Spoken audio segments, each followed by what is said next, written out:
For many decades, I was a faithful NPR listener, especially in the car. But lately, I've changed the station. Too many stories have left me feeling fearful and helpless, and I grew weary of the bias against Israel. It's not just NPR. Reading the news has become an emotionally exhausting exercise. I've also stopped scrolling through Facebook and Instagram, sick of so much misinformation, bias, and trolling, and my own sense of impotence and inability to respond effectively to what I see. To avoid the feelings of anger, helplessness, and fear, I have simply turned it off. Now I prefer to start my day reading obituaries, soft news, features. For the first time in 20 years, I joined a fantasy football league. Driving around, I listen to late-night opening monologues, coping with the daily news through humor, at least for the time being.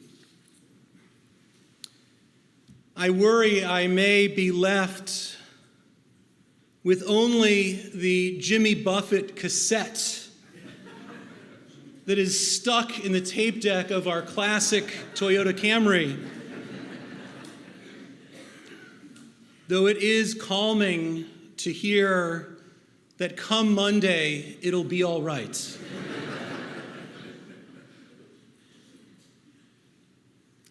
It's tempting to keep my toes in the water and my head in the sand, but there is danger in silence. Danger in covering our ears and our mouths because we fear what is said. Today, the shofar awakens us. It calls us to a different response, turning our fear into awe and our awe into action. In accepting the 1984 Nobel Peace Prize, Holocaust survivor Elie Wiesel spoke with power and moral clarity about our urgent need to speak up in response to oppression and injustice. He said, "Neutrality helps the oppressor, never the victim. Silence encourages the tormentor, never the tormented." These words are an eloquent reminder that silence is neither neutral nor inevitable. We possess the agency to speak, to stand in response to violence and hatred. We possess the choice to affirm life. We who know the danger of silence in response to fear must break the silence. Silence and fear have an important role in the section of Torah that we just read. God tests Abraham, commands Abraham to sacrifice et yechidecha asher ahavta Yitzchak, his only son, the son he loves, Isaac.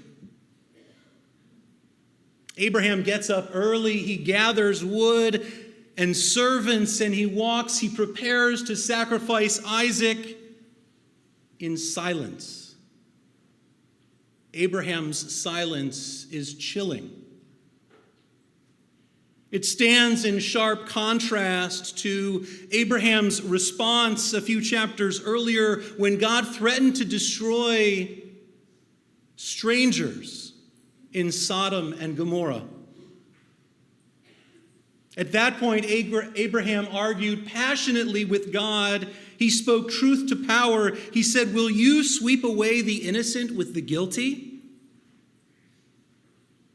Abraham pleaded to save strangers, wicked people no less, but was silent in response to the command to sacrifice his son. As Abraham was about to slaughter Isaac, a divine messenger intervened on God's behalf and said, "Now I know that you are Yireh Elohim," a phrase that is usually translated "afraid of God."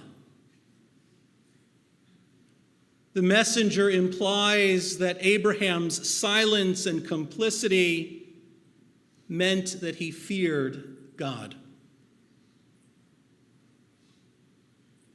Turning away from news and social media is a self-imposed silence born of fear.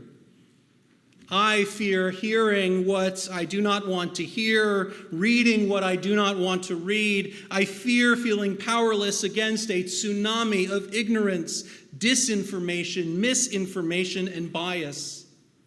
I fear debates I cannot win. I fear conflict with my neighbors, my relatives, my friends, even congregants with opposing views. I fear rejection and retribution. Too often, when confronted with voices and views we do not share, we take the easy road and walk away. We unfollow, we unfriend, we are silent, like Abraham. Abraham's silence has consequences.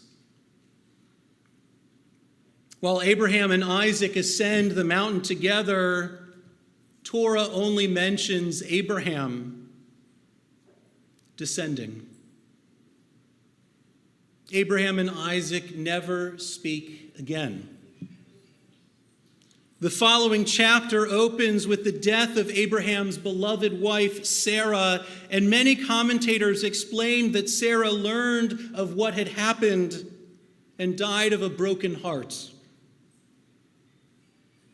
Abraham's silence leads to a schism in his relationships with his wife and his son and with God. As I studied the text this year, I noticed for the first time that after nearly sacrificing Isaac, Abraham never speaks with God again. After many chapters of near constant communication back and forth between God and Abraham, God is suddenly and conspicuously absent for the remainder of Abraham's life. Silence in the face of conflict or indecision, whatever the reason, does not bring us closer to other people or to God.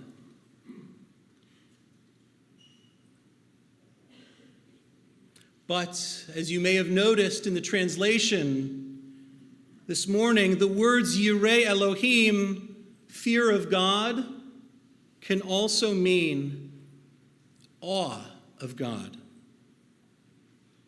The same word, yirah, can mean both fear and awe.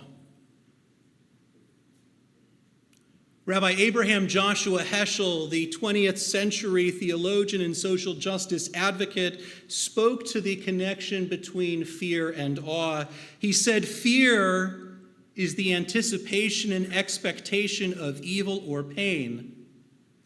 Awe, on the other hand, is the sense of wonder and humility inspired by the sublime. Awe does not make us shrink away, but awe draws us near." Recalling Abraham's walk with Isaac, I caught a glimpse of the intersection of fear and awe during a recent walk with our 6-year-old son. It had just rained, and Asher ran ahead to jump in the puddles. Suddenly he shouted, "Wow, Daddy, a rainbow!" Oil from the vehicle had mixed with rain on the pavement to create a shimmering rainbow. I instinctively responded, "Neat, Asher, it's beautiful." But I thought to myself, yuck, please don't touch it. Something I saw as toxic, something I was afraid to touch, something that I instinctively avoided was a glorious, attractive, inspiring, and awe-filled experience for Asher, as beautiful and magical and awe-inspiring as a rainbow in the sky.